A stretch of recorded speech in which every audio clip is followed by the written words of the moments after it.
For a while now, we have faced constant attacks, blackmail, and propaganda by people who do not wish FDC well, but are driven by selfish ambitions for power and the prospect of getting rich by assuming leadership of the party. If they were real genuine members of the party, you don't go and destroy the party in public. You come and fight internally. It is like a wife and a husband. Instead of fighting in your bedroom, you decided to go and fight on the street where everybody sees you and you are naked. So those are people who are selfish and don't wish this party well. This group of people have made it their mission to bring us down, in the end tarnishing the image of the party they profess to be part of. As FDC has got a very robust conflict management system through which we resolve issues without necessarily affecting our cohesion, our togetherness, our cohesion. On many occasions, using these systems and mechanisms, we have tried to bring our brothers and sisters on table to understand what their grievances are and address them in-house. This is what is expected of a reputable political organization. We are, however, shocked with the wild allegations which were said during the Nsambya meeting. They were real wild. You recall one member of parliament got up and said, he came here, he had to wait for me to go out of the country so that he can wait for Kaija to sign his form. All of you remember we're in COVID. No plane was going out of this country and no plane coming in. A whole energetic, heavy MP to make such an allegation. You will know that this was just an attack on me as a person.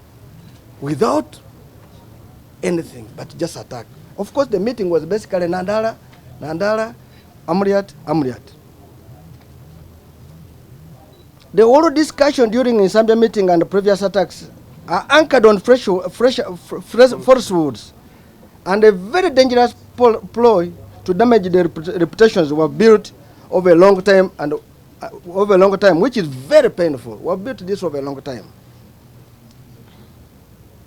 Of course, Honorable Ssemujju Nganda, our Lord Mayor Lukwago, and others have continuously peddled claims that we received large sums of money from President Museveni, what they called unknown sources, to hand over FDC to him. This is just pedestrian, just thinking from this faction. FDC is a political party with structures and stakeholders. It's not a personal property that you just hand over to anyone. I want to tell our Constitution, Article 13, it says any member who goes to another party ceases to be a member of what? Of the FDC. Nsambya went, she was a deputy president, she ceased to be a member. Which structure did she go with? Even her family structures, I'm sure she never went with it. So I cannot, carry a structure on a pickup, on a roller to take to Museveni. Unless for them they have a formula how they want to carry it on a pickup, and they will tell us. Secondly, he who alleges must prove. Why can't they lay evidence on table for all they see or they saw? Why are they not putting evidence? Why are you alleging? It is because they are alleging to people who have reputation. And they believe that if they soil us, the public will not trust us. But we want to state, the public has tested us, the international world has tested us, and they know which type of person we are, and they trust us.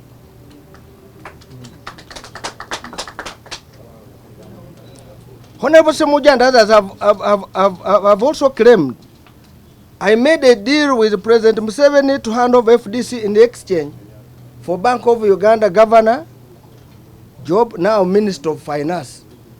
This allegation has been around since 2012. I want to respond by saying my qualification, my experience and expert are very sufficient to have those positions. Who doubts me? However, no one has ever approached me with that offer, and I'm not interested in working with Museveni. Whatever you are saying is just peddling falsehoods for their personal reasons. In fact, if I want to go to work, World Bank is waiting for me. World Bank is waiting for me. Not Bank of Uganda. And I consult for so many banks, World Bank, international banks. They allege that we used the mysterious money to procure vehicles for 2021 general elections. These vehicles were paid over a period of time, rather than by a single deposit. And we have evidence we're going to share with you. They were paid over a period of time. These attacks are glaring, deliberately to dwell us, so that Honorable Ssemujju and his clique have their way in taking over the party for selfish ambitions. These armed with the power of the FDC members shall not allow it to happen. I want to call on members of FDC. You should not allow this to happen. You shouldn't. You have heard these are newcomers. One is about 2 years. Another one is less than 10 years. But they are here wanting to take us. We have been in the trenches for the entire life. Like we mentioned earlier, Honorable Ssemujju's clique has made allegation without providing any evidence, despite constant requests to submit the same. If this is not malice, what is it? Why don't you bring evidence? You say on such and such a day, you saw us in the State House picking money. But you cannot provide.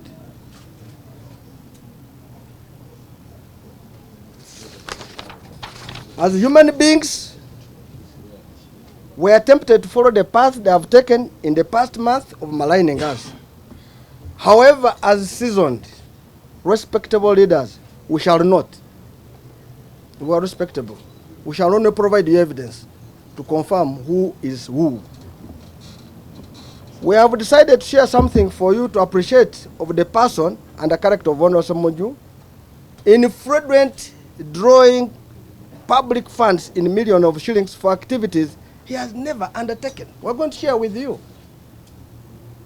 In only less than 6 months, a man got money from the public,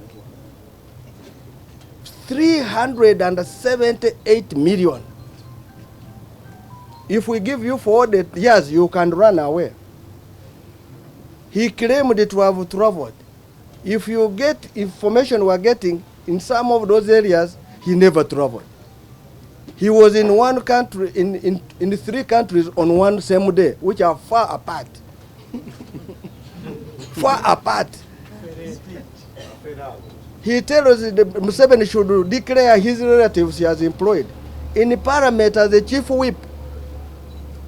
As now a whip, who are those working and being paid in his office by parliament?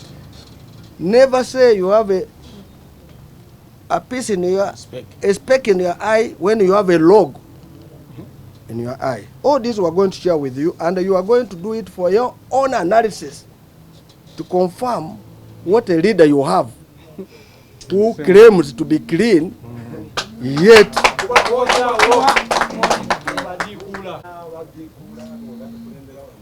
and we have more documents we shall share. For us, we have evidence. We are waiting for theirs. Let us go back to the memory lane. Of course, some of you don't know, in 2001, we participated in the election. Our president was Dr. KizzaBesigye. We did 2011. We did 2006, 2011, 2016. These general elections were when Dr. KizzaBesigye was a presidential candidate, and were very well funded. I want to state I was the deputy treasurer general.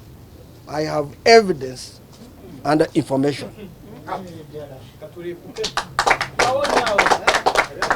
The first worst funded election is of 2021. The other one was over 10 billion, 15, but this one was not even 3 billion. Why? Because the so-called who would have been able to assist were not there. And why? Because it was in Amuriat standing and was properly abandoned. In Kampala here, I will give an example. Road Mayor Lukwago ran away from every candidate of FDC. Every candidate of FDC, including Engineer Amuriat. In fact, we have a petition which says he went against the party. If you cannot support your own, now you want to come to support who? Amuriat suffered. That applies to my brother Ssemujju. He ran away. But I want to give you a simple experiment to show who are those who get public resources. Who made billboards for Lukwago? You remember the billboards? Yes. Who made them? Who made billboards for Ssemujju? We have got somebody who says those billboards each was over each of them spent Lukwago over 1 billion. Ssemujju spent over what? 1 billion. Show me the kiosk which sells airtime which belongs to Ssemujju. Have you ever seen this kiosk of MTN airtime? So where did he get the money?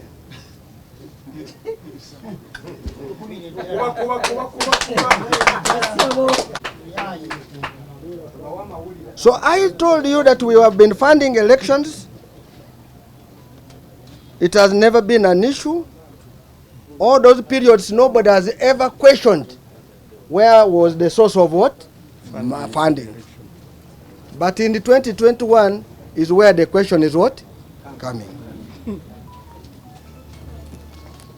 This double standard should not be accepted, and we shall not agree to people who talk with their tongues folded.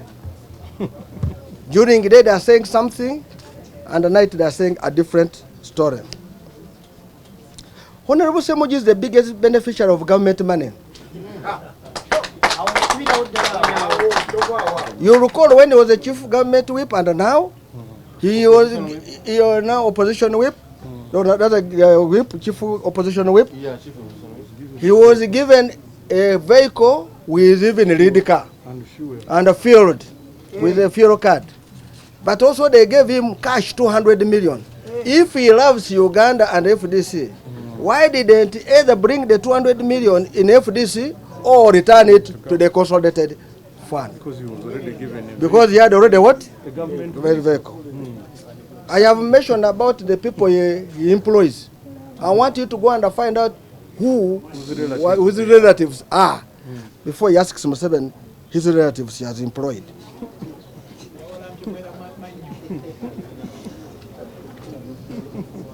I want to state, and I want to tell you, the people of Uganda, and I want to ask Saleh. He raised the issue to Lukwago. I know Lukwago goes to court, or even on a smallest thing.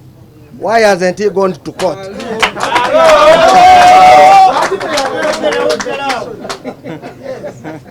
That clearly shows there is truth, and I wanted to ask General Saleh to give me authority to prosecute this case up to the end, because I am one of the best investigators in this world.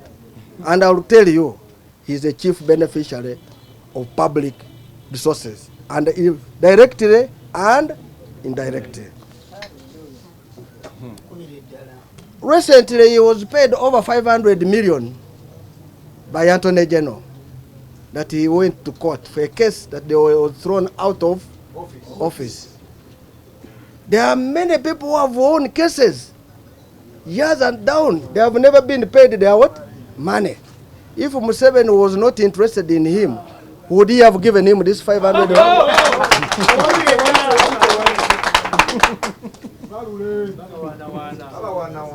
The document we have, which will show criminality, and I want Honorable Ssemujju to deny it, is going to be circulated to you for you people to see a leader who is supposed to do oversight function, how he behaves. If you can get money like that, would you really question anybody? It is for your own analysis, for only 6 months. There are areas, I've told you, where he was in Juba, Nairobi, Saudi Arabia, Dubai, almost on the same days. I want you to ask a question. Did you send members of parliament to go and be trained how to do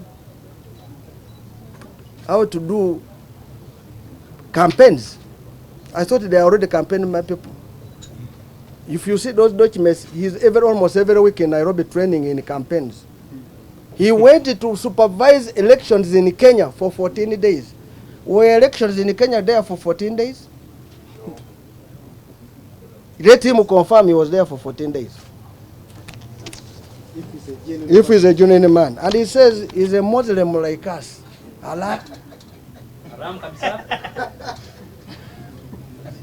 I want to challenge my brother Ssemujju, who has been doing character assassination of Nandala and Engineer Amuriat,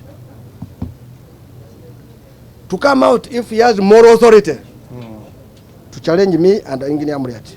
They should stop to be pretenders, and if they have any evidence on us, they are free to table it.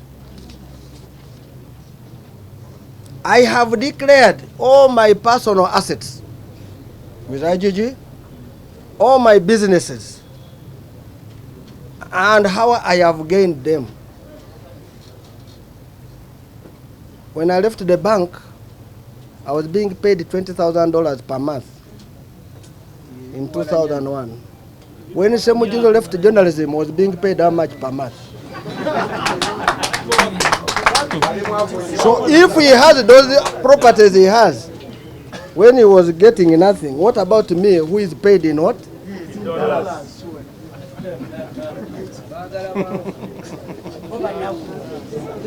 I will also give a document which talks about the 300 million of agents which was given to our founding father, who claims he took pictures of the money, and when he was returning, he returned it in installments on the day of voting and thereafter, and we still have a balance. And if he says it was that money, he would have returned it all once, not in a what?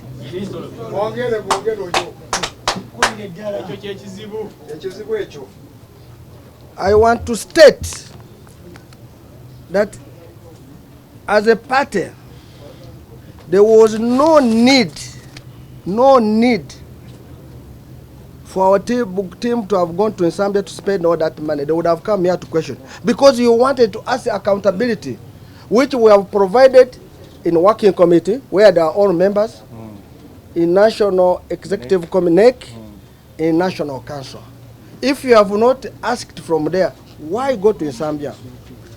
In auditing, which I'm well versed, and as a professional, they raise a query. We have submitted our accounts to Electoral Commission. We have not got any audit query. And I don't know how Ssemujju and Baganda team are capable to raise a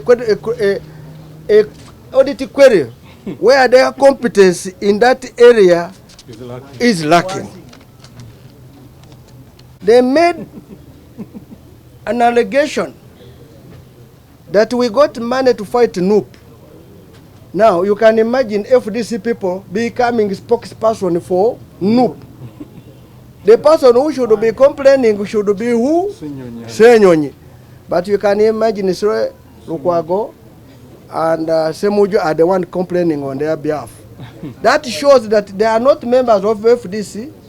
They are just on top FDC, but they are NUP what? I want to state, we have never got money to fight NUP. And we want to say, if NUP says so, we are here. But I want to state that this confirms the truth of the last election, why Lukwago was silent on FDC but sympathetic to NUP and other forces. Now, if such a member can refuse and Ssemujju can do that, it clearly shows that these are members ready to destroy this party in the name of NUP. And I'm saying kindly resist it. As FDC, I would like to remind you that FDC believes in democratic processes. That's why we have the elections. We're in the election process. As the party president explained, our village structures start on 21st, and this is a command of the national, it is a command by our constitution, Article 15, Clause 4, which says there will be party branch elections. That also applies to 16.3, 17.2, and that's what the party is doing. I want to state that we have also received a petition where people say that the chairman FDC, the party president FDC, the chairman FDC president, the chairman, not electoral, the chairman, the national chairman, has no mandate to stop any election process. And that's true. The Electoral Commission of FDC is independent, and they do what they are supposed to do according to the law. And if they have decided to conduct the election, it's the command of our constitution. As the Secretary General of this party, who keeps the accountability, who is in charge of, who is the custodian of the law, that is say, responsible for compliance with all legal obligations of the party, I will defend this constitution. Anybody who tries to break it will not be accepted. It is so unfortunate that our brother Lukwago is mobilizing people for coming to disrupt the National Council. I want to request colleagues and brothers that don't do it. This is not a fighting ground. If you want to fight, you can write a letter. We will also get you the number of people to fight with you, and we can hire Nachivubo for that purpose. This is a democratic party. It will not accept any violence. And I want to repeat, it will not accept any what? Violence. And my brother, Lord Mayor Lukwago, kindly desist from that act. If we really had the power to mobilize, when they sacked you from the office, why didn't you organize those 200,000 to return you to the office? And now you want to come and fight. And that is the reason why an electoral roadmap has been drawn to renew party structures, leadership through election. It is through election. It is not through violence. It is through what? Election. This fraction of leaders will not derail us from achieving this. I want to thank you all. One Uganda, one people, one Uganda. God be with you.